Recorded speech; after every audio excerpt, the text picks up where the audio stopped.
ఆంధ్రప్రదేశ్ రాజధాని అమరావతి మరోసారి సందిగ్ధంలో పడిందా? అమరావతి రెండవ దశ పూలింగ్ ఏదైతే కూటమి ప్రభుత్వం కొత్తగా చేపట్టిందో ఈ కారణంగా అమరావతి మొత్తానికి అటకెక్కిందా అనే ప్రశ్నలు ఇప్పుడు వినిపిస్తున్నాయి. కూటమి ప్రభుత్వం ఏర్పడి 2 ఏళ్ళు అవుతున్నా సరే ఇప్పటి వరకు అమరావతిలో ఎలాంటి పటిష్టమైనటువంటి అభివృద్ధి కార్యక్రమాలకు నోచుకోలేదు సరికదా. అసలు అమరావతి ఆంధ్రప్రదేశ్కు రాజధాని కాదా? ఇదే ఒక పెద్ద సందేహం ఇప్పుడు వినిపిస్తోంది సర్వత్రా. సో ఈ నేపథ్యంలో అమరావతి పూర్వాపరాలు, అమరావతిలో ఏం జరుగుతోంది, ఏం జరగబోతోంది, ఏం జరగడం లేదు, ఈ అన్ని వివరాలపై మనతో మాట్లాడేందుకు జాయిన్ అవుతున్నారు ఎన్ఆర్ఐ నందకిషోర్ గారు. సార్ నమస్తే, బాగున్నారా? నమస్కారం అండి, బాగున్నారా? సార్ ఏం జరుగుతుంది అసలు అమరావతి విషయంలో? పెద్ద ఎత్తున ఒక చర్చ నడుస్తోంది. అమరావతి పనులు జరుగుతున్నాయా లేదా అంటే మీరేం చెప్తారు? అమరావతి చర్చలోకి వెళ్లే ముందు కొన్ని దుష్ప్రాపగాండలు ఏవైతే జరిగిన దాని గురించి మాట్లాడదామండి. 2019-24 మధ్యలో ఆంధ్రప్రదేశ్ రాజధాని ఏంటండి? మనందరికీ తెలిసిన విషయం. కేంద్ర ప్రభుత్వానికి కూడా తెలిసిన విషయం హైదరాబాద్. కానీ ఈ కొన్ని ముష్కర మోకలు ఏం చేశారంటే ఆంధ్రప్రదేశ్కి రాజధాని లేకుండా చేశాడు జగన్మోహన్ రెడ్డి అని చెప్పేది. ఏంటి, రాజధాని హైదరాబాద్ ఉందిగా, ఓకే. కానీ యాక్చువల్గా ఇప్పుడు రాజధాని ఉందండి ఆంధ్రప్రదేశ్కి. కేంద్ర ప్రభుత్వం దృష్టిలో ఆ రోజుల్లో ఏమన్నారు, గవర్నమెంట్ ఎగ్జామ్ పెడితే దాంట్లో ఆంధ్రప్రదేశ్ రాజధాని ఏంటంటే అందరూ ఫెయిల్ అవుతారు, ఎందుకంటే ఇట్లా అన్నారు. నేను ఇదే చెబుతున్నా, ఈ రోజు యూనియన్ పబ్లిక్ సర్వీస్ కమిషన్ ఒక ఎగ్జామ్ పెట్టి ఆంధ్రప్రదేశ్ రాజధాని ఏంటి, అమరావతి, విశాఖపట్నం, హైదరాబాదు, మాకు కూడా తెలియదు అని 4 ఆప్షన్లు పెడతారు. పెట్టాలి కూడా, ఎందుకంటే వాళ్ళకి తెలియదు ఆంధ్రప్రదేశ్ రాజధాని ఏంటనేది. చంద్రబాబు నాయుడు మనం ఏదో ఇక్కడెక్కడ మనం అనుకున్నంత మాత్రం కాదు కదా. కేంద్ర ఈ రోజు గెజెట్ నోటిఫికేషన్ పెట్టిస్తాము, దానికోసం తీర్మానం పెడతాము, అక్కడ చట్టం సవరణ చేపిస్తాం, ఇవన్నీ ఎందుకంటున్నారు? ఆంధ్రప్రదేశ్ రాజధాని ఇంతవరకు పెట్టించలేదు. సరే, జగన్మోహన్ రెడ్డిని తిట్టారు, మీరు ఎంతకాలం అయింది వచ్చి 22 నెలలు అయింది, చేశారా? ఎందుకు చేయలా? ఏం అడ్డం వచ్చింది మీకు? మీ మీద ఆధారపడే కదా సెంట్రల్ గవర్నమెంట్ నడుస్తుంది, గబ్బుకు ఇలా అని అప్పట్లో గుర్తుందా? 2014లో పోలవరం మండలాలను, ముంపు మండలాలని ఆంధ్రప్రదేశ్ లో విలీనం చేస్తే తప్ప నేను ప్రమాణ స్వీకారం చేయనని తొడగొట్టినట్టు ఏదో చెప్పారు కదా. మరి అట్లానే ఆంధ్రప్రదేశ్ రాజధాని అమరావతి అని మీరు గెజెట్ పెడితే నేను ప్రమాణ స్వీకారం చేస్తాను ముఖ్యమంత్రిగా అనలేకపోయారే, ఎందుకనలా? 22 నెలల పాటు ఏం చేశారు మీరు అనేది ఒక ప్రశ్న. సరే, ఇప్పటికైనా అమరావతి అనే దాని మీద ఏదో చర్చ పెడతాం అసెంబ్లీలో అన్నారు. అసలు చాలా మంచి విషయం ఇది, ఐ వెల్కమ్ దట్. అలాగే ఇంకేదో తీర్మానం చేద్దాం, వెరీ గుడ్. అయితే ఈ చర్చకు సంబంధించి నా నుంచి కొన్ని ప్రశ్నలు, సూచనలు ఉన్నవి. నా ఒక్కడికే కాదు, రాష్ట్ర వ్యాప్తంగా ఎంతో మంది మధ్యలో మెదులుతున్నవేనండి. సో మొదటి ప్రశ్న, సిఆర్డిఏ ల్యాండ్ బ్యాంక్ లో మిగిలిన ఎకరాలు ఎన్ని ఇప్పటి వరకు? మనకు తెలిసినంత వరకు ఏంటంటే 34,000 ఎకరాలు సమీకరణ చేద్దాం అనుకున్నారు. 20,000 ఎకరాలేమో గవర్నమెంట్ ల్యాండ్ ఉంది, మొత్తం కలిపితే 54,000 ఎకరాలు. కానీ ఏంటంటే 34,000 ఎకరాల్లో నాకు గుర్తున్నంత వరకు 2,000 ఎకరాలు ల్యాండ్ పూలింగ్ అవల, వివిధ కారణాల వల్ల ఇవ్వాల. అంటే 32,000 ఎకరాలు. 32,000 ఎకరాలు గవర్నమెంట్, అదే ప్రైవేట్ ల్యాండ్, 20,000 గవర్నమెంట్ ల్యాండ్ కలిపితే 52,000 ఎకరాలు. ఈ మొత్తం భూమిలో కొంత భూమిని మనం ప్రభుత్వ కట్టడాల కోసం కేటాయించుకున్నాం, కొంత భూమిని రోడ్లు, కాలువలు, కొత్తగా చెరువులు తవ్వుతా ఉంటున్నారు, అలాగే పార్కులు, ఎమ్యూనిటీస్ ఇట్లా పెడతా ఉంటున్నారు. వీటికి కొంత భూమి కేటాయించబడింది. కొంత భూమి అంటే ఎల్పిఎస్, ల్యాండ్ పూలింగ్ స్కీమ్ లో భూములు ఇచ్చారు కదండి, వాళ్ళకి తిరిగి ఇవ్వడానికి కొంత భూమిని. అలాగే 2015 నుంచి వివిధ సంస్థలకి వివిధ సమయాల్లో భూములు కేటాయించాం. అలాగే ఇంకా ఫ్యూచర్ లో కూడా కేటాయించబోతాం కాబట్టి కొన్ని భూములు పక్కన పెట్టుకోగా మొత్తం ఎంత మిగిలింది, ఇది సవివరంగా క్లియర్ గా ఈ భూమి వాళ్ళకి ఇచ్చే ఇంత అయింది, ఇంత ఖర్చు, ఇన్కమ్ వచ్చింది, ఇదిగో ఈ భూమి ఎల్పిఎస్ కోసం కేటాయించాం, ఈ భూమి, ఇట్లా డీటెయిల్ గా పవర్ పాయింట్ ప్రజెంటేషన్ ఇంక ఎలాగ ఇష్టం కదా ఇవ్వమని చెప్పండి. అసెంబ్లీ సాక్షిగా అసెంబ్లీలోనే ఇవ్వమనండి, ఓకేనండి. తద్వారా ఏంటంటే ఇంకా అబద్ధాలు గట్రా నిజాలు మాత్రమే వస్తాయి అనుకుంటున్నా. Okay, next. ఇప్పుడు ఇంకొకటి ఏంటంటే, ఈ మాట ఎందుకు అడుగుతున్నానంటే, నేను ఒకసారి 8,000 అన్నారు, ఒకసారి 4,000 అన్నారు, ఒకసారి 2,000 ఎకరాలు మిగిలింది ల్యాండ్ బ్యాంక్ లో అంటున్నారు. సో ఈ 8,000 ఎకరాల, 4,000, 2,000, 1,500, 15,000, వాట్ ఎవర్ ఇట్ ఈస్ తెలిస్తే క్లియర్ గా బాగుంటుంది. రెండోది ఏంటంటే, ఇది నిరంతర వార్తా స్రవంతిలాగా నిరంతర భూదాహం ఏమైనా ఉంటుందా క్యాపిటల్ సిటీకి అనేది కూడా భయం వేస్తుంది. ఎందుకంటే phase 1 land pooling, phase 2 land pooling, phase 3 land pooling, మొన్నే మధ్య చూసే మొత్తం 2,75,000 ఎకరాలు, వాట్ ఎవర్ ఇట్ ఈస్ అవసరం అనుకుంటారా? అసలు ఓవరాల్ గా ఎంత ప్లాన్ చెప్పండి. ఇది క్వశ్చన్ నెంబర్ 1, ల్యాండ్ బ్యాంక్ లో ఎంత ల్యాండ్ ఉంది. క్వశ్చన్ నెంబర్ 2, చంద్రబాబు నాయుడు గారు పదే పదే మనకు చెప్పిన మాట ఏంటంటే సెల్ఫ్ ఫైనాన్సింగ్ క్యాపిటల్. అమరావతి అనేది సెల్ఫ్ ఫైనాన్సింగ్ క్యాపిటల్. ఆంధ్రప్రదేశ్ నుంచి డబ్బులు పెట్టిన అవసరం లేదు. ప్రజల సో డబ్బు అదే ప్రజల డబ్బు సెల్ఫ్ ఫైనాన్సింగ్ ప్రాజెక్ట్ కింద అమరావతి సస్టైనబిలిటీ ఉంటుందా లేదా అంటే మీరేం చెప్తారో ఇది ఎంతవరకు ఉంటుంది, దీనికి ఎంతవరకు సాధ్యాసాధ్యాలు ఉన్నాయి? నేను అవి ఉన్నాయి అనే దానికన్నా దాని మీద ప్రశ్నలు ఉన్నాయండి. ఇది ఎలాగో చర్చిస్తున్నారు పెద్దలు, ఫుల్ డేటా ఉన్నోళ్ళు కాబట్టి వాళ్ళే అసెంబ్లీలో చెప్పేశారు అనుకోండి, మీకు ఇట్లాంటి డౌట్ రావు, నాకు ఇట్లాంటి డౌట్ రావు, ప్రజల్లో చాలా మంది కూడా డౌట్ క్లారిఫై అవుతాయని నాకు ఒక నమ్మకం అండి. సో ఇప్పుడు సెల్ఫ్ ఫైనాన్సింగ్ క్యాపిటల్కి ఎంత సమయం పట్టొచ్చు? సెల్ఫ్ ఫైనాన్సింగ్ క్యాపిటల్ అంటే ఏంటి అంటే నచ్చల్ ఏంటంటే ఇందాక మనం మాట్లాడుకున్నాగా, ల్యాండ్ బ్యాంక్ లో పలానా ఇన్ని ఎకరాలు ఉన్నాయి, ఆ ఎకరాల భూమిని అమ్మితే అమరావతి కోసం మనం పెట్టే ఖర్చు మొత్తం అది రిటర్న్ ఇస్తుంది అని.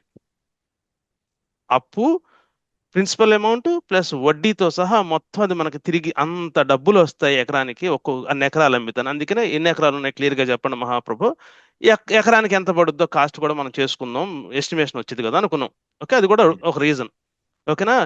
సో ఇప్పుడు ఏంటంటే అమరావతిలో భూములు ఉన్నాయి, ల్యాండ్ బ్యాంక్, అది అమ్మేసి ఆ అప్పులు మరియు వడ్డీలు కట్టేంత డబ్బులు వస్తాయి, అది అమ్మేస్తా ఉంటున్నారు. ఓకే, ఇక్కడ క్వశ్చన్ ఏంటంటే ఆ డబ్బు రావాలి అంటే ప్రిన్సిపల్ అమౌంట్ ప్లస్ ఇంట్రెస్ట్ సరిపడేంత డబ్బు రావాలంటే ఒక్కొక్క ఎకరానికి ఎంత ధర రావాలి, ఆ ధర రావడానికి ఎన్నాళ్ళు పడుతుంది? ఇది నా రెండో ప్రశ్న. ఇప్పటివరకు చంద్రబాబు నాయుడు గారు కానీ ఎవరు కూడా ఈ క్లారిటీ ఇవ్వట్ల. ఎప్పుడు సెల్ఫ్ ఫైనాన్సింగ్ క్యాపిటల్ అద్భుతమైన నగరం అంటున్నారు తప్ప ఇలా ఇవ్వట్ల. ప్రపంచంలోనే గొప్పది అట్లా చెప్తున్నారు తప్ప డీటెయిల్స్ ఎందుకు ఇవ్వలేరు? నెక్స్ట్, ఇప్పటిదాకా పెట్టిన ఖర్చు ఎంత, తెచ్చిన అప్పు ఎంత, వచ్చిన ఆదాయం ఎంత, ఈ లెక్కలు ఒక్కసారి అంటే 2015లో మొదలెట్టాం ఈ బృహత్తర కార్యక్రమాన్ని. ఇది చాలా బృహత్తర కార్యక్రమం కాబట్టి మొదలెట్టాం. అప్పటి నుంచి ఇప్పటిదాకా మనం ఎంత ఖర్చు పెట్టాం, దాంట్లో మొత్తం ఎంత అప్పు తీసుకొచ్చాం, వచ్చిన ఆదాయం ఏంటి, దానికి ఏదో ఒక ఆదాయం వచ్చి ఉంటుందిగా.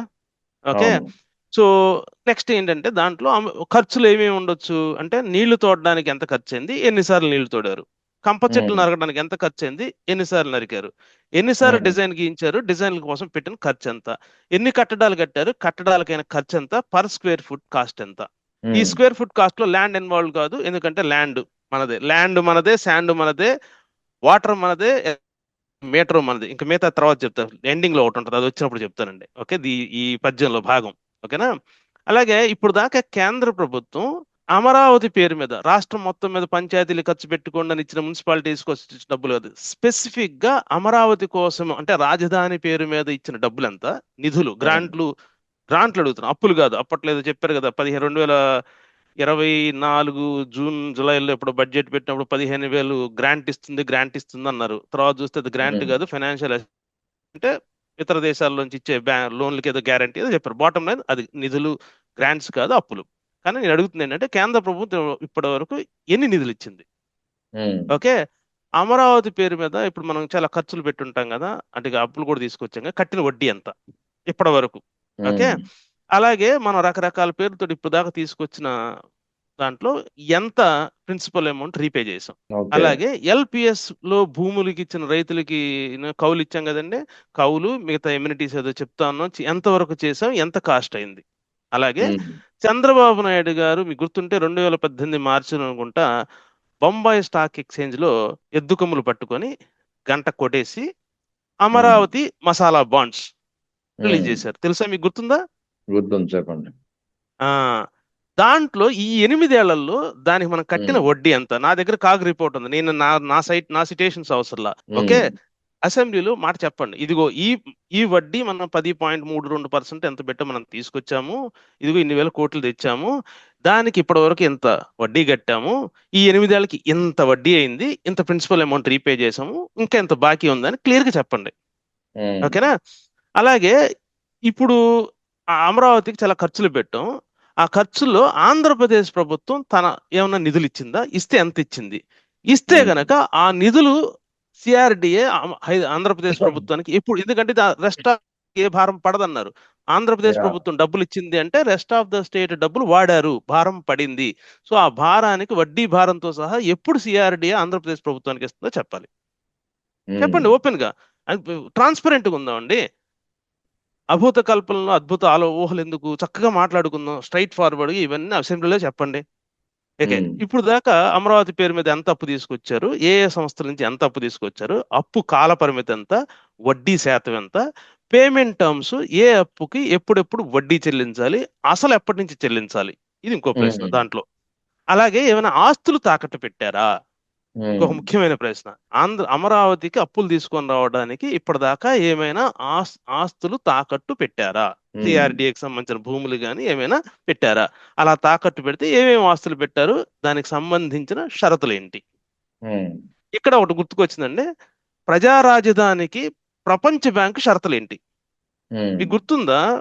ఈ ప్రశ్న ఎందుకు వస్తుందంటే, ప్రజా రాజధాని అని మనందరం చెప్తున్నాం, దేవతల రాజధాని, ప్రజల రాజధాని, అందరి సామాన్య ప్రజా రాజధాని అంటున్నాం కదా. వాడెవడో ప్రపంచ బ్యాంక్ వాడు మనకి షరతులు పెడతాం ఏంటండి, మీరు ఈ వరద కట్టలు కడితేండి, ఈ కాలాలు కడితే, ఈ చెరువులు కడితేనే మీకు ఇంత డబ్బులు ఇస్తాయి, కట్టి చూపించండి. ఆడెవడండి మనకు డబ్బులు ఇస్తే ఇది మా ల్యాండ్ మా రాజధాని, దానికి నువ్వెవరు షరతులు పెడతాను అడగాలి కదా, డబ్బులు ఇస్తాయి లేకపోతే లేదనాలి కదా. వాడేదో చెప్పాడు 6,500 కోట్లు చెరువులు కట్టామనుకోండి, చెరువులు వాటర్ మేనేజ్మెంట్ కోసం ఏదో కట్టామనుకోండి, ఆ డబ్బులు ఏమైనా ఊరికి ఇస్తున్నాడా, ఆడవాడు చెప్పడానికి అని అడగండి. ఓకే, సరే.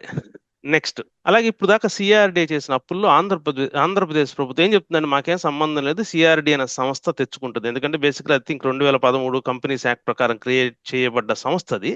ఓకే, సో ఆ సంస్థ అప్పులు తెచ్చుకున్నా, వడ్డీలు కట్టుకున్నా, ప్రిన్సిపల్ అమౌంట్ తీసుకున్నా అదంతా అది చూసుకుంటది.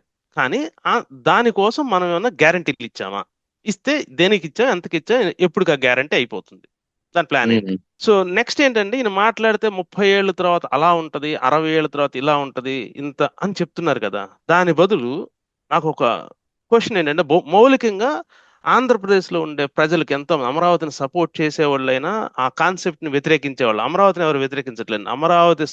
అమరావతి అనే కాన్సెప్ట్ ఏదైతే ఉందో, అంటే ప్రపంచ స్థాయి నగరం కట్టాలి, రాజధాని కాదు అని ఆ కాన్సెప్ట్కి తప్ప నాకు తెలిసినంత వరకు రాజధాని కావాలని అందరూ కోరుకుంటున్నారు, దానికి సమస్య. కానీ క్వశ్చన్ ఏంటంటే, ఎవరైనా అడిగేది అంటే, ఈయన ఎలాగూ విజన్ 2020 ఒకటి రాశారు, ఇప్పుడు 2047 రాశారు కదా, దేనికి ఆ 2020లు 47 రాసేవాళ్ళు ఆంధ్రప్రదేశ్ క్యాపిటల్ కి సంబంధించిన అమరావతికి ఇక నుంచి 2026 తర్వాత 2031 వరకు, అక్కడి నుంచి 36కి 41కి ఇట్లా రాబోయే 30 ఏళ్ళలో 50 ఏళ్ళలో మీరు ఎంత అనుకుంటారో అంత 5-year టెన్యూర్ సక్సెస్ మెజర్స్ ఏంటి, మనం అనుకున్న దారిలో వెళ్తున్నామా లేదా, ప్రతి ప్రాజెక్టుకి మనం చేసేది ఏంటి, స్టేటస్ ట్రాక్ చేస్తాం కదండి, అసలు ట్రాక్ చేసి మనం అనుకున్న దారిలో వెళ్తున్నామా లేదా అని తెలియాలంటే ఇదిగో కొన్ని ప్రశ్నలు ఉన్నాయి. అమరావతి జనాభా నెక్స్ట్ 5 years అంటే 26లో రాసే డాక్యుమెంట్లు ఏముండాలి, ఇదిగో 31 లోపల ఇంతమంది జనాభా వస్తారు, లేకపోతే 31లో రాయబోయే డాక్యుమెంట్లో 36 కల్లా ఇది ఇంత జనాభా వస్తుంది, అమరావతిలో ఎంత జనాభా ఉంటుంది అనుకుంటున్నారు, ఎక్స్పెక్టేషన్స్ ఏంటి, అలాగే ఎంత అప్పులు చేయాల్సి వస్తుంది నెంబర్ చెప్పండి, ఆ అప్పులకి ఎంత వడ్డీ కట్టాల్సి వస్తుందో చెప్పండి, అలాగే ఆ అప్పుల్లో ప్రిన్సిపల్ అమౌంట్ ఎంత కట్టాల్సి వస్తుందో చెప్పండి. అలాగే అమరావతి అనేది ఈ టైంలో ఏదైనా ఆదాయం జనరేట్ చేస్తుంది అనుకుంటున్నారా, చేస్తే ఎంత చేస్తుంది, ఎక్స్పెక్టేషన్స్ ఏమైనా ఉన్నాయి. ఎందుకంటే ఎండ్ ఆఫ్ ద డే ఒక ఒక బౌలర్ అనుకున్నాడు అనుకోండి, అరే నీ స్ట్రైక్ రేట్ ఎంత, నీ యావరేజ్ ఎంత, లేకపోతే నువ్వు ఇన్ని 4లు ఇచ్చావు, ఇన్ని వైడ్లు వేసావు, ఇది ఒక మెజర్, స్టాటిస్టిక్స్ ఇవి, రైట్, ఒక సక్సెస్ మెజర్స్, మెట్రిక్స్. అలాగే దీనికి కూడా ప్రతి ప్రాజెక్టుకు ఉన్నట్టే దీనికి కూడా ఉండాలి కదా అంటున్నా. ఓకేనా. నెక్స్ట్, సిఆర్డిఏ కట్టాల్సిన వడ్డీ కానీ ప్రిన్సిపల్ అమౌంట్ కానీ, ఒకవేళ నెక్స్ట్ 5 years లో మనం ఇంత వడ్డీ కట్టాలి, ఇంత ప్రిన్సిపల్ అమౌంట్ కట్టాలనుకోండి, కట్టేంత డబ్బులు సిఆర్డిఏ జనరేట్ చేసుకోలేకపోతే ప్లాన్ ఏంటి, ఎవరిస్తారు? ప్రజల డబ్బులు కట్టకూడదు కదా, మీరే అన్నారు కదా ఇది మిగతా రాష్ట్రం మీద భారం పడదు, ఇది సెల్ఫ్ ఫైనాన్సింగ్ క్యాపిటల్. ఒకవేళ సిఆర్డిఏ గనక ఉదాహరణకి 26 నుంచి 31 లోపల కొన్ని ఆబ్లిగేషన్స్ ఉన్నాయి, డెట్ రీపేమెంట్ ఆబ్లిగేషన్స్ ఉన్నాయి, అలాగే ఇంట్రెస్ట్ పేమెంట్ ఆబ్లిగేషన్స్ ఉన్నాయి.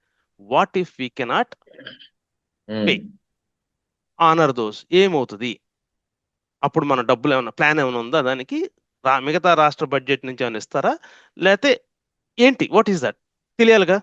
ఓకే, నెక్స్ట్ 5 years లో అమరావతిలో ఉన్న సిఆర్డిఏ ల్యాండ్ బ్యాంక్ లో ఉన్న ల్యాండ్ ఒక్కొక్క ఎకరం రేట్ ఎంత ఉంటుందని ఎక్స్పెక్ట్ చేస్తున్నారు.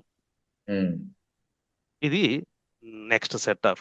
ఇంకా ఇంకొక అంటే మన పెద్దలు ఏం చెప్పారంటేనండి, కీడెంచి మేలెన్స్మన్నారు. ఓకేనండి. అంటే కాబట్టి పైగా మనం ఒక బృహత్తర కార్యక్రమం, ప్రపంచంలోనే అత్యద్భుతమైన అత్యంత ఖరీదైన నగరాల్లో ఒకటిగా మనం దాన్ని తలకెత్తుకున్నాం. తలకు మించిన భారమైనా మనం చేద్దాం అని అనుకున్నాం, ముందుకెళ్తున్నాం. కాబట్టి తప్పుగా అనుకోకుండా నేను అడగబోయేదాన్ని. ఓకే, సాధారణంగా ఏమవుద్దంటే ఏదైనా అప్పు తీసుకొని తిరిగి మనం చెల్లించలేని పరిస్థితులు ఏమవుద్దంటే ఆస్తులు జప్తు చేసుకుంటారు. ఇది మనందరికీ తెలిసిన విషయమే కదండి. ఒకవేళ భవిష్యత్తులో ఎప్పుడైనా మన డెట్ రీపేమెంట్ ఆబ్లిగేషన్ ని ఆనర్ చేయలేని పరిస్థితి వస్తే, ఒకవేళ వస్తే మన దగ్గర ప్లాన్ బి ఉందా? ఉంటే ఆ వివరాలు ఏంటో చెప్పండి. అసలు ప్లాన్ బి రాదని అనకండి. మీరు రాసుకుని మీరు గమనిస్తే అమరావతి వాళ్ళతో వెళ్ళి సింగపూర్ కన్సార్షియం తోటి పెద్ద కాంట్రాక్ట్ రాసుకున్నారు కదా, దాంట్లో కూడా రాశారు ఫోర్స్ మెజోర్ అని. ఎందుకు రాశారు? రాదని వదిలేయచ్చుగా. కాదు, రాస్తాం, రాయాలి. మీరు కూడా చెప్పండి. ఇంత మీరు కనుక క్లియర్ గా డీటెయిల్ సక్సెస్ మెట్రిక్స్ ఇచ్చేసి ఇది మన measure, this is metric 1, metric 2, ఇంత అప్పు, ఇంత ఆదాయం, ఇంత జనాభా, ఇంత వడ్డీ కట్టాల్సి వస్తుంది, this is how will do, this is amount will, అట్లా మొత్తం పెట్టండి. వాట్ ఇఫ్ అనేది కూడా రాయండి. ఓకే, ఇప్పుడు నాకు ఒక భయం వేస్తుంది. ఒక ముఖ్యమైన, అంటే మన హిస్టరీ చూసుకున్నాం అనుకోండి, ఒకసారి మద్రాసు నుంచి మనం తమిళనాడు నుంచి వాలంటరీ విడిపోయి వచ్చాము, కానీ తెలంగాణ నుంచి ఆంధ్రప్రదేశ్ విడగొట్టబడింది, ఇష్టానికి వ్యతిరేకంగా విడగొట్టబడింది అనేది ఒక ఉన్న మన ఒపీనియన్. మీరు ఒప్పుకుంటారు కదండి? సో ఒకవేళ నాకు ఒక భయం అయితే ఉంది. ఓకేనంటే ఈ మాట ఎందుకు అంటున్నానంటే, ఆయన చంద్రబాబు నాయుడు గారు అప్పట్లో ఇది 99, 2004 కాలంలో విజన్ 2020, విజన్ 2020 అంటుండేవాళ్ళు. సో రాష్ట్రంలో ఉన్న డబ్బులు ఎవరుంటే వాళ్ళందరూ కూడా ఇది రియల్ ఎస్టేట్ లో పెట్టుబడి పెట్టి ఇంట్రెస్ట్ ఉన్న వాళ్ళు కొంతమంది అందరూ కూడా వెళ్ళిపోయి హైదరాబాద్ లో డబ్బులు పెట్టారు.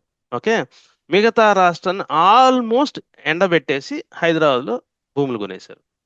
రేట్లు పెరిగినాయి, బాగుంది, సంపద సృష్టి జరిగింది.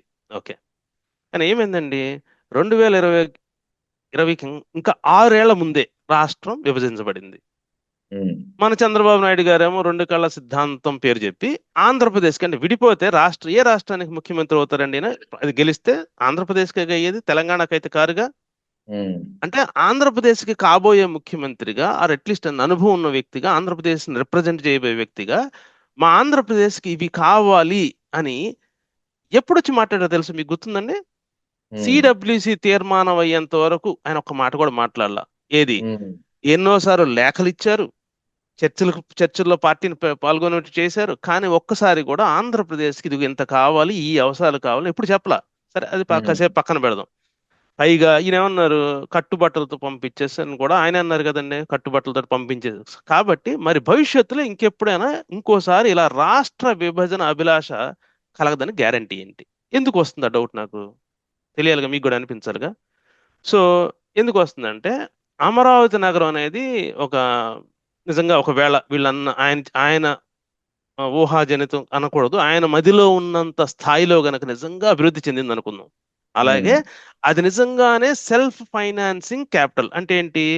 భూములు మొత్తం చేసిన అప్పులు మొత్తం వడ్డీతో సహా ఉన్న ల్యాండ్ బ్యాంక్ లో భూమి అమ్మేసి ఇచ్చేస్తే, కట్టేస్తే సరిపోద్ది. So there is no additional financial burden on the state and also on the CRD. అంటే నిజంగా అంత అయింది అనుకోండి, అనుకుందాం. దాని అర్థం ఏంటి? నాకు అర్థమైనంత వరకు ఏంటంటే, ఈ 2018లో ఒక డిపిఆర్ పంపించారు అమరావతి గురించి, 1,08,000 కోట్ల రూపాయలు అవుతుంది. ఆ తర్వాత ఇప్పుడు ఎలాగో ఎడిషనల్ పెరిగింది, ఖర్చులు పెరిగాయి, దానికి తోడు మన ఎడిషనల్ గా అప్పటి లేనివి కొత్తగా కడతా ఉంటున్నాం. ఈ లెక్క ప్రకారం 1,50,000 కోట్ల దాకా అయింది మినిమం, తక్కువలో తక్కువ ఉన్న భూమితోటే.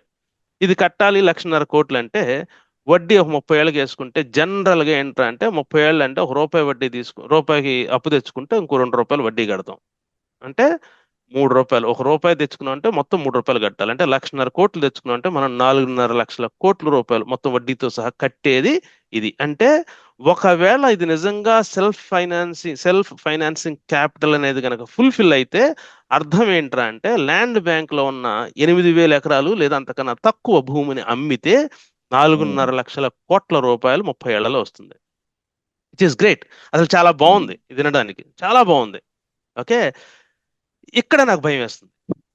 ఏంటి ఆ భయం అంటే, ఇప్పుడు ఎల్పిఎస్ లో భూములు తీసుకున్నాక సుమారుగా 32,000 ఎకరాలు తీసుకున్నామండి. వాళ్ళకి ఏం చెప్పామంటే, ఎకరానికి 1250 గజాల స్థలం ఇస్తాం అని చెప్పి, అంటే ఒక 2 రెసిడెన్షియల్ ప్లాట్స్, ఒక కమర్షియల్ ప్లాట్, రెండేమో 500 వాట్ ఎవర్ ఇట్ ఈస్, 1000 గజాల రెసిడెన్షియల్ ప్లాట్, 250 గజాల కమర్షియల్ ప్లాట్ ఇస్తాను. సే 200 ఇస్తాను అనుకోండి, అంటే 1200 గజాలు, ఎకరానికి 4800 గజాలు, అంటే 1/4 of an acre said will return it back. అంటే 32,000 ఎకరాలు మనం తీసుకున్నామంటే 8,000 ఎకరాలు తిరిగి వాళ్ళకి ఇస్తామని చెప్పాం. ఇందాక గుర్తుంది కదండి, ల్యాండ్ బ్యాంక్ లో కూడా 8,000 ఎకరాలే ఉంది. ఆ ఎకరాలు అమ్మితే నిజంగా సెల్ఫ్ ఫైనాన్సింగ్ క్యాపిటల్ అయితే 4.5 లక్షల కోట్ల రూపాయలు రావాలని. అంటే ఈ లెక్కన అమరావతిలో ఎల్పిఎస్ లో భూమి ఇచ్చిన వాళ్ళకి రాబోయే ఆస్తి 4.5 లక్షల కోట్ల రూపాయల పైమాట. ఓకే, ఇక్కడే putting almost every egg in one basket అనేది మంచిది కాదంటారు. సరే, పక్కన పెడదాం. అన్నట్టుగా మన అమరావతి మీద సమయం, డబ్బు, శ్రద్ధ, ఫోకస్ ఇట్లా అన్ని పెట్టి ఆ నగరాన్ని అద్భుతంగా డెవలప్ చేసాం అనుకుందాం. చేశాక అమరావతి వాసులకి అప్పు మొత్తం తీరిపోయింది. అమరావతి మీద అప్పు లేదు, self financing capital zero, no more debt, super. అప్పుడు రాష్ట్రం మొత్తం అప్పు ఉంది, మనకెందుకు కర్మ, మనం ఆస్తి పరులం, మనం విడిపోదాం అని అనుకున్నారనుకోండి. మిగతా రాష్ట్రంలో ఉన్న మిగతా వాళ్ళందరూ బాధ్యత మనకెందుకు, ఆ అప్పుల బాధ్యత వాళ్ళు చూసుకుంటారు అని విడిపోదాం అనుకున్నారనుకోండి. ఏంటి పరిస్థితి? ఈ ఆలోచన ఎప్పుడైనా వచ్చిందా చంద్రబాబు నాయుడు గారు అని అడుగుతున్నా. ఒకసారి చెప్పండి. ఇట్లాంటి లేదు ఇట్లాంటి లేదు, అది బియాండ్ ఎక్స్పెక్టేషన్స్, అది ఊహాజనితమైన ప్రశ్నే అవుతుంది అది. ఎందుకంటే అమరావతికి మీరు తెలంగాణకి ముడి పెట్టలేరు. తెలంగాణ ప్రత్యేక తెలంగాణ రాష్ట్రం అనేది తెలంగాణ వాదంతో, తెలంగాణ భావోద్వేగంతో వచ్చింది తప్ప వేరేది కాదు. సో అక్కడ తెలంగాణ విడిపోయింది కదా అని చెప్పి మనం అమరావతి కూడా ప్రత్యేక రాష్ట్రంగా విడిపోతుందని మనం అనుకోవడం అది బియాండ్ ఎక్స్పెక్టేషన్, ఊహాజనితమే అవుతుంది అనుకుంటున్నాను. మీ దాంట్లో వాస్తవం ఉంది కొంతవరకు, కానీ అండి ప్రతిదానికి ఒక భావోద్వేగం ఉండాలి అని లేదు. ఫైనాన్షియల్ రీజన్స్ వల్ల కుటుంబాలు విడిపోతున్నాయి. అప్పుడు దాకా కలిసి మెలిసి ఉన్న అన్నదమ్ములు కుటుంబాలు విడిపోవడం వేరు, రాష్ట్రాలు విడిపోవడం వేరు కదా సార్. దానికి దేన్ని మనం ఎలా నేను కాదట్లేదు. నేను అడిగే ప్రశ్న, నేను అనేది ఏంటంటే, ఆ ఆలోచన వచ్చి రాష్ట్రం విడిపోతే అనే ఆ అభిలాష కలిగితే ఏంటి పరిస్థితి అని అడుగుతున్నా. రావద్దు, రాకూడదనేదే నా కోరిక. మనందరం కోరుకునేది అదే, మనందరం కలిపి డెవలప్ చేసుకుంటున్నాము, అవునండి. రేపు అది విడిపోతే ఏంటి పరిస్థితి, అభిలాష వస్తే ఏంటి పరిస్థితి అంటున్నా. దీనికి ఇంకోటి కూడా చెప్పాలంటే, అమంగళం ప్రతిహతమగుగాక. అంటే అమంగళం అంటే ఇప్పుడు ఏదైతే మీరు అన్నారు చూసారు, అమంగళం ఇది జరగకూడదని కోరుకుంటున్నాం, ప్రతిహతమగుగాక. నేనైతే ఏదైతే జరిగితే ఏమవుద్దన్నానో అది జరగకూడదని కూడా నేను కోరుకుంటున్నా. ఓకేనండి. ఇప్పుడు నేను మీకు ఒకసారి స్క్రీన్ షేర్ చేస్తాను, లేదా నా వెనకాల ఉందో చూడండి ఒకటి బ్యాక్గ్రౌండ్, దాన్ని ఎనీవే స్క్రీన్ షేర్ ఒకసారి చేస్తాను చూడండి. షేరింగ్ నాట్ టర్న్డ్ అని అంట. సరేనండి. GOMS number 278 dated December 29th, 2015. ఓకేనండి. ఓకే, సో అది గనక మీరు చూసారంటే దాంట్లో ఒక పారాగ్రాఫ్ ఉందండి. గవర్నమెంట్ ఫర్దర్, ఇదేంటిదంటే ఈ GOMS నెంబర్ 278 ఏంటంటే తాత్కాలిక సచివాలయం కట్టడానికి ఇచ్చిన జీవో. దాంట్లో ఏం రాశారంటే, government further directs various departments to pay monthly lease rentals from their budgetary grant to APCRDA. After construction, various departments will be allocated required space on a pre-decided monthly rental basis, which will be paid to APCRDA.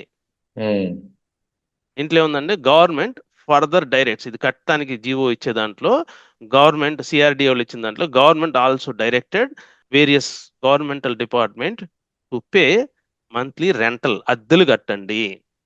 ఎవరు? Government departments. ఎక్కడి నుంచి? వాళ్ళ బడ్జెట్లో ఉన్న డిపార్ట్మెంట్స్కి allocate అయిన బడ్జెట్లోంచి. Okay, అలాగే pre decided monthly rental basis అని రాశారండి. ఇంకొకటి దీనికి సబ్సీక్వెంట్ గా కూడా ఇంకో జీవో ఉంటుందండి. ఓకేనండి. ఆ GO MS number 47 February 19th, 2016. దీంట్లో కూడా క్లియర్ గా రాశారు, after construction various departments will be allocated required space on a pre decided monthly rental basis which will be paid to APCRDA. ఇది రాసిన మాట. ఇప్పుడు నాకు వచ్చిన నేను పూర్తి అసెంబ్లీలో నాకు కావాల్సిన క్లారిఫికేషన్, ప్రజలందరూ కోరుకునేది ఏంటంటే, ఇప్పుడు ఈ చూడగానే నాకు అనిపించింది అంటే ఏంటిది అద్దె కట్టాలా అని అనిపించగానే అంటే, దీనికి ఇచ్చిన ల్యాండ్ మనదే కదండి, అమరావతికి. ఓకే, మన ల్యాండ్ మనది, శాండ్ మనది, వాటర్ మనది, ఎలక్ట్రిసిటీ మీటర్ మనది, అప్పులు మనవి, వడ్డీ ముప్పులు మనవి. ఈ జీవో చూస్తే ఆఖరికి అద్దెలు కట్టే తెప్పులు మనవే. సో నేను కోరుకునేది ఏంటంటే చంద్రబాబు నాయుడు గారిని, ఈ గవర్నమెంట్ బిల్డింగ్స్ మనం మన కోసమే కడుతున్నారు. గవర్నర్ బంగ్లా కట్టినా, ముఖ్యమంత్రి గారి నివాసం కట్టినా, అంటే ఉప ముఖ్యమంత్రి గారి నివాసం కట్టినా, మంత్రులు గారి నివాసాలు కట్టినా, ప్రతిపక్ష నాయకుడు, what ever, all government complex, దేనికి కూడా మనం యూసేజ్ ఛార్జీలు కానీ ఏదో ఒక పేరుతో, అద్దె పేరుతో, లీజ్ అనో, యూసేజ్ ఛార్జ్ అనో, ఆ పేరో ఈ పేరో అని అంటే ఒక్క పైసా కూడా గవర్నమెంట్ డిపార్ట్మెంట్స్ కట్టనవసరం లేదు అని అసెంబ్లీలో స్టేట్మెంట్ ఇప్పించండి. ఎందుకంటే ఈ జీవో ఇచ్చింది నేను కాదు, తెలంగాణ గవర్నమెంట్ కాదు, ఒరిస్సా గవర్నమెంట్ కాదు, ఆంధ్రప్రదేశ్ సంబంధించిన ఏపీసీఆర్డీఏ ఇచ్చింది. గవర్నమెంట్ ఆఫ్ ఆంధ్రప్రదేశ్ ఇచ్చింది. గవర్నమెంట్ ఆఫ్ ఆంధ్రప్రదేశ్ ఇచ్చిన తర్వాత ఏదైనా ఒక ప్రభుత్వం ఒక ఉత్తర్వు ఇచ్చిందంటే, ఉత్తర్వు చెల్లదన్నప్పుడు ఉత్తర్వు చెల్లదు అని చెప్పి ఇంకో ఉత్తర్వు ఇవ్వాలి. నేను ఇప్పటివరకు ఎంతో మంది ఈ జీవోను కౌంటర్ చేసిన ప్రతి వాళ్ళకి నేను ఒకటే అడిగా, మీరు నేను మాట్లాడడం కాదు సోదరులారా, గవర్నమెంట్ దీన్ని ఈ ఉత్తర్వు రద్దు అయిందని కొత్త ఉత్తర్వు ఏదని ఇస్తే తీసుకుని వచ్చి చూపించండి. ఇంతవరకు ఎవరు చూపించరా. కాబట్టి ఈ జీవో అనేది స్టిల్ ఇంటాక్ట్ అనేది నా భయం. అంటే ఈ బిల్డింగ్లన్నీ కట్టిన తర్వాత గవర్నమెంట్ డిపార్ట్మెంట్స్ వాటికి అద్దెలు కట్టాలని అనుకోండి, అరే అదేంద్రా, మన బిల్డింగ్లు మన కోసం కట్టుకొని మనం అప్పులు తీస్తూ మనం వడ్డీలు కడుతూ మళ్ళీ మనమే అద్దెలు కడతాం ఏంటి అనే భయం అయితే నాకుంది. కాబట్టి మీకు అర్థమైందని అనుకుంటా. ఓకేనండి, దీనికి ఇది కాస్త పక్కన పెట్టండి. ముఖ్యంగా ఇప్పుడు అమరావతి సెల్ఫ్ సస్టైన్ రాజధాని అంటున్నారు. అమరావతిపై ఫ్యూచర్లో ఎంత ఖర్చు పెట్టబోతున్నారు అనేది ఒక అంశం అయితే, రెండవది విశాఖపట్నం కూడా ఒక లైన్లో ఉంది. విశాఖపట్నం ఒక ట్రిలియన్ ఎకానమీ ఎలా ఉండబోతోంది అనే దాని మీద కూడా నారా లోకేష్ ఇటీవల కొన్ని వ్యాఖ్యలు చేశారు. So when we compare Amaravati and Vizag, రెండింటి మధ్య సామీప్యత ఏముండబోతుంది అంటే మీరేం చెప్తారు? చాలా మంచి ప్రశ్న అడిగారు అండి. మీరు గుర్తుంటే లోకేష్ గారు 3-4 months ఎగో అనుకుంటా, Vizag will be $1 trillion economy by 2045 అన్నారు. అది అవ్వాలనే కోరుకుందాం, అవుతుందని కూడా ఆశిద్దాం. అయితే నా ప్రశ్న ఏంటంటే, ఇప్పటి వరకు కాదు, నా 2045 వరకు కూడా నాకు తెలిసినంత వరకు అమరావతి విశాఖపట్నం మీద మనం పెట్టబోయే మొత్తం క్యాపిటల్ ఎంత అంటే 10,000 కోట్ల రూపాయలు కూడా ఉండదు. 10,000 కోట్లు కూడా ఉండదు. 10,000 కోట్ల రూపాయల పెట్టుబడి కూడా మన డబ్బులు పెట్టకుండా ఒక $1 trillion ఎకానమీ అయితే, వీళ్ళు ఇచ్చిన డిపిఆర్ఏ, ఇదే ప్రభుత్వం అంటే చంద్రబాబు నాయుడు గారు ఇంతకు ముందు 2018 కాలంలో ఇచ్చిన డిపిఆర్ఏ ఇప్పుడు కూడా వద్దు, అప్పుడు తీసుకుంటే 1,08,000 కోట్లు, అంటే 10 times ఆర్ ఆల్మోస్ట్ 11 times ఎక్కువ. నా ప్రశ్న ఏంటంటేనండి, ఇది 2045 కల్లా $1 trillion ఎకానమీ అయితే, ఇది 10,000 కోట్ల రూపాయల పెట్టుబడి, పెద్ద ఫోకస్ కూడా చేయని అవసరం, జస్ట్ మనం ప్రాపర్ గా మార్కెటింగ్ చేసుకోగలిగితే చాలా, పెద్దగా ఏం చేయని అవసరం. మనకున్న కెపాసిటీస్ ఏంటి, క్యాపబిలిటీస్ ఏంటి అని మనం చూపించుకోగలిగితే వచ్చేస్తుంది. అంటే ఎక్కువ శ్రమ, గవర్నమెంట్ శ్రమ, పరిశ్రమ, డబ్బులు ఏమి పెట్టకుండా కూడా $1 trillion అవుతుంది అన్నారు కదా. మరి దానికి 10 పెట్టే అమరావతి 2045కి ఎన్ని $1 trillion ఎకానమీ అవుద్ది? 10 రెట్లు, అంటే విశాఖపట్నం కన్నా ఎక్కువ పెట్టుబడి పెట్టాం కాబట్టి విశాఖపట్నం కన్నా ఎక్కువ రికవరీ కావాలి కాబట్టి $10 trillion ఎకానమీ ఎప్పుడు అవుద్ది? ఈ లెక్క ఏమైనా ఉంటుందా? ఎవరన్నా గవర్నమెంట్ తరపున ప్రభుత్వ పెద్దలు ఎవరైనా ఈ చర్చలో భాగంగా ఆ చర్చ కూడా తీసుకొస్తారని కోరుకుందాం.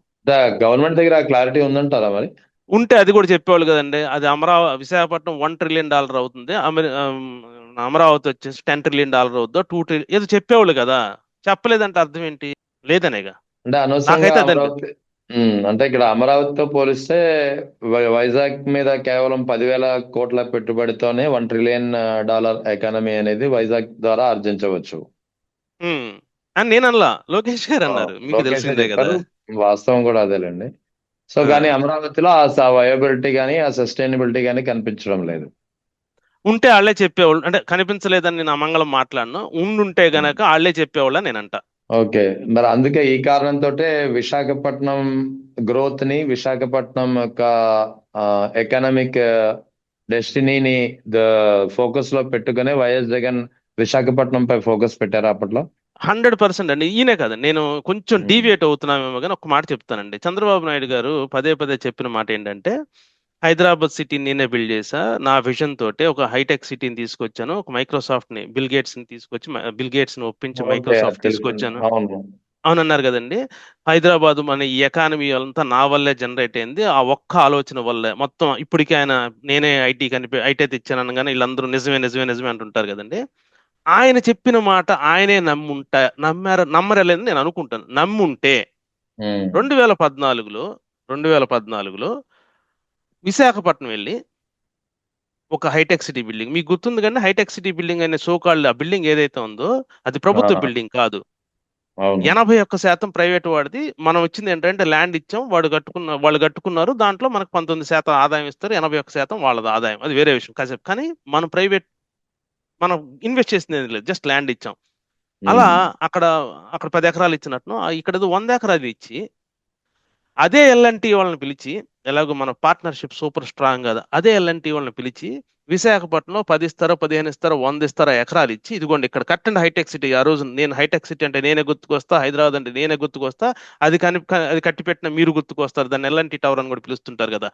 సో కాబట్టి మనం పార్ట్నర్షిప్ సూపర్ సక్సెస్ అని చెప్పేసి ఆయన చేసుండేవారని నా నమ్మకం. ఇంకొకటి ఏంటి, జస్ట్ 98లో మైక్రోసాఫ్ట్ వచ్చింది అంటున్నారు, అది దానికి వేరే లెక్కలు ఏ ఉన్నాయి కానీ, దానికి అంతకుముందు ఉమ్, 90లోనే వచ్చిందని నేను చూపించాను లెక్కలు, అది వేరేదో కాసేపు పక్కన పెడితే. 1 ఇయర్ ఆర్ 2 ఇయర్స్ ముఖ్యమంత్రిగా అయిన వ్యక్తి, అప్పుడే జస్ట్ ఎస్టాబ్లిష్ అవుతున్న వ్యక్తి విదేశం వెళ్ళి అప్పటికి సిఇఓగా ఉన్నటువంటి మన బిల్ గేట్స్ గారితో మాట్లాడి ఒప్పించి హైదరాబాద్కి రప్పించినటువంటి వ్యక్తి. ఆ తర్వాత um, Babu is the only politician I know, only friend I know in India అని చెప్తారు బిల్ గేట్స్ అని చెప్పి కూడా మనకు వచ్చిన అంత గొప్ప ఉంది కదండి రిలేషను. ఉమ్, మరి 2014 కట్టుబట్టలతో మనం బయటికి పంపించుకొని ఏం చేయాలి, ఎన్నో చోట్లకి విమానాలతో వెళ్ళారు కదా. అలా ఉమ్, డైరెక్ట్ గా సియాట్లు వెళ్ళిపోయి బిల్ గేట్స్ గారితో మాట్లాడి, బిల్ గేట్స్ గారు, మనం ఇంతకు ముందు నా నా పవర్ పాయింట్ ప్రజెంటేషన్ నచ్చి మీరు హైదరాబాద్ లో మైక్రోసాఫ్ట్ పెట్టారు, తద్వారా నేను హైదరాబాద్ ప్రపంచ పటంలో పెట్టాను, మనం చెప్పుకుంటుంటాం కదండి, విన్నారు కదా, మీకు గూగుల్లో కూడా తెలిసి ఉంటుంది కదా అని చెప్పి. ఉమ్, మీరు ఎలాగో ఇప్పుడు సీఈఓగా లేరు కానీ మా నాదెండ్ల ఆయన ఉన్నారు, సత్యనాదెళ్ల గారి సీఈఓ, ఆయనతోటి ఉమ్, చెప్పండి. అలాగే నాతో పాటు మీరు ఒక చిన్న పని చేయండి, దేశవ్యాప్తంగా అమెరికాలో ఇదిగో San Francisco, LA, New York, Chicago, Dallas, ఇట్లా మిగతా పెద్ద పెద్ద నగరాలు తిరుగుదామండి. నాతో పాటు మీరు ఒకసారి రండి, అక్కడ ఐటీ సెంట్రిక్ కన్వెన్షన్స్ పెడదాము, మీరు నా పక్కన నిలబడండి, మీ పక్కన నన్ను చూడగానే చాలా మంది ఏదేదో ఎవరో వచ్చారని నా మాట కూడా వింటారు, కాబట్టి మా విశాఖపట్నంకి పెట్టుబడులు వస్తాయి అని ఎందుకు చెప్పలేకపోయారు? ఉమ్, చెప్పుండాలి కదా, మొన్న తీసుకొచ్చి పునుగులు పెట్టారు కదా. ఓకే. ఉమ్, ఆ అట్లా మరి నిజంగా ఆయన చేసింది ఆయనే నమ్ముంటే he could have easily repeated. ఆయన నమ్మట్లా, మనల్ని నమ్మంటున్నారు అనే నాకు అనిపించింది. లేకపోతే విశాఖపట్నం కట్టుబట్టలతో బయటికి పంపించారు. The highest revenue generator after Hyderabad in the United AP is Vizag. So Vizag is the next best candidate. మీరు వైజాగ్లో ఏం చేశారు మరి? పైగా వైజాగ్ లో మొత్తం కలిపితే మొత్తం బిల్డింగ్లు కట్టినా 10,000 కోట్ల రూపాయలు అయిపోయేది. అందుకే జగన్మోహన్ రెడ్డి గారు ఆ టైంలో అది నిర్ణయం తీసుకున్నారు. అది తప్ప రైటా, ఇక అన్ని దాంట్లో ఎలా అప్రోచ్ లో తప్పు ఉండొచ్చా, లేకపోతే దాన్ని ప్రజలకు అర్థమయ్యే రీతిలో చెప్పలేకపోయారా అనేది వేరే విషయం. But that's a right solution. Hyderabad తర్వాత Vizag is the best candidate for money అని నేను అనట్లా. ఇప్పుడు $1 ట్రిలియన్ ఎకానమీ ఇద్దని లోకేష్ గారే చెప్పారు కదండి. సరే, ఇప్పుడు వైఎస్ జగన్ విజన్ కరెక్టా వైజాగ్ విషయంలో, లేదా అమరావతి విషయంలో చంద్రబాబు విజన్ కరెక్టా అంటే ఒక్క మాటలో మీరేం చెప్తారు?